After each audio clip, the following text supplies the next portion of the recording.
சண்டையை இஸ்லாம் ஒருபோதும் அனுமதித்ததும் இல்லை. போர்னு சொல்றோமே, பதில் போர் நடந்துச்சுங்க, அந்த போர் எல்லா போருமே தற்காப்பு போர் தான். அநியாயமாக போய் ஒரு நாட்டையோ அல்லது ஒரு நாட்டினுடைய வளத்தையோ அடிச்சிடணும், கொள்ளையடிச்சிடணும், புடிங்கிடணும் என்று இஸ்லாம் ஒரு காலம் போருக்காக வேண்டி ஒரு எட்டை கூட எடுத்து வைத்தது கிடையாது. போரை விரும்பாத ஒரே மார்க்கம் இஸ்லாம். இப்ப அடிக்க வர்றான், பதில் எப்படி வந்தது? ஊருக்குள்ள புகுந்து அடிக்க போறேன்னு சொல்லி மக்கா காஃபிர் 1000 பேர் பிறப்பிட்டு வந்துட்டான். அல்லாஹ் பாத்துக்கான வீட்டுக்குள்ள இருந்தா வந்து மொத்திட்டு போயிடுவான் இல்லையா?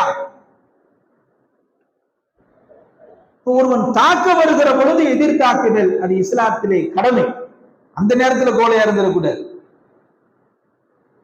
அதற்காக வேண்டி வலுவிருக்கிறது என்று அப்பாவி மக்களை கொலை செய்வதை, போர் செய்வதை இஸ்லாம் ஒரு காலம் ஏற்கல. எந்த அளவுக்குன்னா, இந்த பேர்ல கூட போருன்னு யாராவது பேர் வச்சுட்டாங்கன்னா பெருமானார் ரசூல் ஸல்லல்லாஹு அலைஹி வஸல்லம் முகம்லாம் சிவந்துரும்.